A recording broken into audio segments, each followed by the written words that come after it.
बच्चे, मैंने तुमसे कहा था रणभूमि में युद्ध हो उससे पहले मनोभूमि में खेला जाता है। तो कमेंट में यह बताइएगा कि उत्तर पश्चिमी ऑस्ट्रेलिया में आने वाले चक्रवात को क्या कहते हैं। और जय हिंद। स्टडी बसेरा के नई वीडियो में आप सभी का हार्दिक स्वागत है। चैनल पर नए तो चैनल को सब्सक्राइब कर लीजिएगा। वीडियो को पसंद आता है तो वीडियो को लाइक और शेयर भी करते चलिएगा। अपने स्टडी ग्रुप में फ्रेंड के साथ जरूर शेयर करते चलिएगा।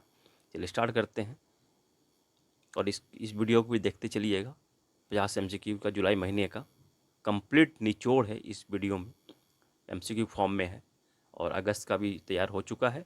पहले सप्ताह में ही, अगस्त के पहला सप्ताह में ही आपको मिल जाएगा। चलिए स्टार्ट करते हैं आज का। और पेरिस पैरा ओलंपिक का 28 अगस्त से स्टार्ट हो रहा है। इसके बारे कल के वीडियो में हम लोग पढ़ा था। तो कमेंट में यह बताइएगा कि उद्घाटन समारोह में, पैरा ओलंपिक के उद्घाटन समारोह में किन को ध्वजवाहक बनाया गया है। चलिए पहला प्रश्न है, क्रिटिकल ट्रॉमा केयर क्यूब, इसका परीक्षण किया गया है, सफल परीक्षण किया है भारतीय वायुसेना और भारतीय सेना के द्वारा। भारतीय वायुसेना और भारतीय सेना के द्वारा संयुक्त रूप से सफल परीक्षण किया गया है। इसका नाम रखा गया पैराड्रॉप ऑपरेशन, पैराड्रॉप ऑपरेशन। और इसका निर्माण किया गया था प्रोजेक्ट भीष्मा के तहत। और इसका काम क्या है, ये काम क्या करेगा? इसका इस्तेमाल आपदा प्रभावित क्षेत्रों में त्वरित कार्रवाई के लिए, सेवा प्रदान करने के लिए, मदद पहुंचाने के लिए इसका इस्तेमाल किया जाएगा। क्रिटिकल ट्रॉमा केयर क्यूब का इस्तेमाल किया जाएगा भारतीय सेना द्वारा। चलिए नेक्स्ट पॉइंट पे चलते हैं। नेक्स्ट पॉइंट है the Indian film festival Melbourne of 2024 का जो प्रदान कर दिया गया है। इसके बारे में हम लोग बहुत पहले वीडियो में पढ़ा था कि उद्घाटन नहीं, वो मेलबोर्न में होने वाला है। उसमें रामचरण के बारे में हम लोगों ने पढ़ा था, उनको कौन सा पुरस्कार मिलेगा और किससे उनको बनाया जाएगा, इसके बारे में हम लोगों ने पढ़ा था। तो इसमें 12वीं फेल, तो इस बार जो मिला है 12वीं फेल, बेस्ट फिल्म का अवार्ड मिला है 12वीं फेल जो पिक्चर है। बेस्ट एक्टर का अवार्ड मिला है कार्तिक आर्यन को। चंदू चैंपियन फिल्म का नाम है फिल्म के लिए। कार्तिक आर्यन को बेस्ट एक्टर का अवार्ड मिला है। पार्वती थ्रिवोथू को मिला है बेस्ट एक्ट्रेस का अवार्ड। फिल्म का नाम है उल्लू झुक्कू फिल्म का नाम है। बेस्ट डायरेक्टर का अवार्ड मिला है संयुक्त रूप से कबीर खान और निथिलन स्वामीनाथन को। खान की फिल्म है चंदू चैंपियन फिल्म का डायरेक्शन इन्होंने किया है। और निथिलन स्वामीनाथन की फिल्म है महाराजा, इनके डायरेक्शन के लिए उनको बेस्ट डायरेक्टर का अवार्ड मिला है। और रामचरण को हम लोगों ने कुछ दिन पहले के वीडियो में पढ़ा था कि रामचरण जी को ambassador of Indian art and culture का जो पुरस्कार से नवाजा जाएगा। कहाँ? तो इंडियन फिल्म फेस्टिवल मेलबोर्न 2024 में। तो इस पुरस्कार से इन्हें पुरस्कृत कर दिया गया है रामचरण को। चलिए नेक्स्ट पॉइंट पे चलते हैं। नेक्स्ट पॉइंट है world photography day. World photography day कब मनाते हैं? तो 19 अगस्त को मनाते हैं। 19 अगस्त को वर्ल्ड फोटोग्राफी डे सेलिब्रेट करते हैं प्रत्येक वर्ष। 19 अगस्त को विश्व संस्कृत दिवस का मनाते हैं। विश्व संस्कृत दिवस का मनाते हैं। तो विश्व संस्कृत दिवस भी इस बार 19 अगस्त को ही मनाया गया है। परंतु यह दिवस कब मनाया जाता है? 19 अगस्त को प्रत्येक वर्ष 19 अगस्त को नहीं मनाया जाता है। तो विश्व संस्कृत दिवस मनाया जाता है प्रत्येक वर्ष सावन महीने की, हिंदू कैलेंडर के अनुसार सावन महीने की पूर्णिमा के दिन विश्व संस्कृत दिवस मनाया जाता है। इसकी शुरुआत कब की गई थी? 1969 में की गई थी। 1969 में की गई थी। और सावन पूर्णिमा का दिन क्यों मनाया जाता है? तो सावन पूर्णिमा के दिन संस्कृत के विद्वान पाणिनि की जयंती भी है। पाणिनि की जयंती भी। संस्कृत भाषा को देव भाषा भी कहा जाता है, देववाणी भी कहा जाता है। और सावन पूर्णिमा के दिन ही, प्राचीन समय में सावन पूर्णिमा के दिन ही शिक्षण सत्र यानी कि शिक्षा का स्टार्ट होता था। वेद पाठ का शुभारंभ इसी दिन होता था। इसी दिन नए विद्यार्थी जो होते थे इसी दिन शास्त्र अध्ययन का शुरुआत करते थे, शास्त्र अध्ययन का प्रारंभ करते थे सावन पूर्णिमा के दिन। इसीलिए इस दिन को विश्व संस्कृत दिवस के रूप में मनाया जाता है। और पाणिनि संस्कृत विद्वान जो है पाणिनि, उनका भी जन्मदिन है, जयंती है इस अवसर पर।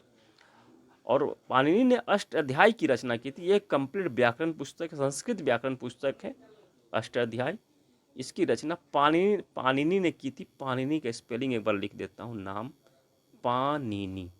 पाणिनि ने रचना की थी अष्टाध्यायी की। ये व्याकरण है और अष्टाध्यायी को ही उसका डिफाइन करता है महाभाष्य। महाभाष्य की रचना पतंजलि ने की थी। पतंजलि ने महाभाष्य की रचना की थी। और 8वीं अनुसूची की 22 आधिकारिक भाषाओं में जो संस्कृत को भी शामिल किया गया, तो क्लासिकल लैंग्वेज जो है उनमें भी संस्कृत को शामिल किया गया है। तो शास्त्रीय क्लासिकल लैंग्वेज कौन कौन से हैं, शास्त्रीय लैंग्वेज कौन कौन से हैं, शास्त्रीय भाषा, तो तमिल को शामिल किया गया था 2004 में। संस्कृत को शामिल किया गया था 2005 में। 2005 में शामिल किया गया था, क्लासिकल लैंग्वेज का दर्जा दिया गया था यानी कि। और कन्नड़ भाषा को और तेलुगु और कन्नड़ दोनों को ही 2008 में क्लासिकल लैंग्वेज का यानी कि शास्त्रीय भाषा का दर्जा दिया गया था। मलयालम भाषा को 2013 में दर्जा दिया गया है और उड़िया भाषा को 2014 में शास्त्रीय भाषा का दर्जा दिया गया। 2014 में उड़िया भाषा को। ये 6 शास्त्रीय भाषा है यानी कि क्लासिकल लैंग्वेज है। तो संस्कृत में भी इसका स्थान है। और 2010 में उत्तराखंड की दूसरी आधिकारिक भाषा संस्कृत है। संस्कृत को बनाया गया है, इसे भी ध्यान रखिएगा। और कर्नाटक के मत्तूर गांव में अभी भी संस्कृत भाषा बोली जाती है। इसे भी ध्यान रखिएगा। चलिए नेक्स्ट पॉइंट पे चलते हैं। केंद्र सरकार द्वारा यूनियन कैबिनेट द्वारा 2 एयरपोर्ट में विस्तार का मंजूरी दी गई है। बिहटा एयरपोर्ट जो कि बिहार में स्थित है और बागडोगरा एयरपोर्ट वेस्ट बंगाल में स्थित है। तो इनमें सिविल इनक्लेव की मंजूरी दी गई है यानी कि यहाँ अब इन दोनों एयरपोर्ट को विस्तार करके बड़ा करके बनाया जाएगा। और यहाँ ये सेना के एयरपोर्ट हैं, परंतु अब यहाँ उसी के आसपास के क्षेत्रों में सिविल इनक्लेव भी बनाया जाएगा। सिविलियन एयरपोर्ट जो होते हैं वो बनाया जाएगा। वहाँ एयरपोर्ट उस तरह से आवाजाही भी शुरू हो जाएगी।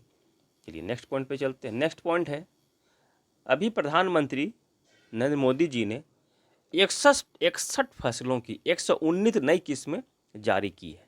61 फसलों की उन्नत नई किस्में जारी की, 119 नई किस्में जारी की है उन्नत किस्म की। इससे पैदावार बढ़ेगा, जिसमें कि इम्पोर्टेंट कुछ नाम बन जाते हैं। जो 2 इम्पोर्टेंट नाम है, कल्प सुवर्णा और कल्प शतावरी। ये नारियल की प्रजाति है, कल्प सुवर्णा और कल्प शतावरी। तो इसे भी ध्यान रखिएगा। और तूफान आया है जापान में, क्या नाम रखा गया है तूफान का? एम्पिल तूफान आया है, जापान को प्रभावित किया है। किस सागर में? प्रशांत महासागर में। इसे भी ध्यान रखना है, जापान को यह प्रभावित किया है। और जापान क्षेत्र में तूफान को क्या कहते हैं? चक्रवातीय तूफान है। चक्रवात को क्या कहते हैं? टाइफून कहते हैं इसे। भारत में जिसे हम चक्रवात कहते हैं, तो जापान वाले क्षेत्र में टाइफून कहते हैं। तो कमेंट में यह बताइएगा कि उत्तर पश्चिमी ऑस्ट्रेलिया में आने वाले चक्रवात को क्या कहते हैं? ऑस्ट्रेलिया के क्षेत्र में जो तूफान आते हैं, चक्रवात आते हैं, उसे क्या कहते हैं? ये कमेंट वालों को बताइएगा।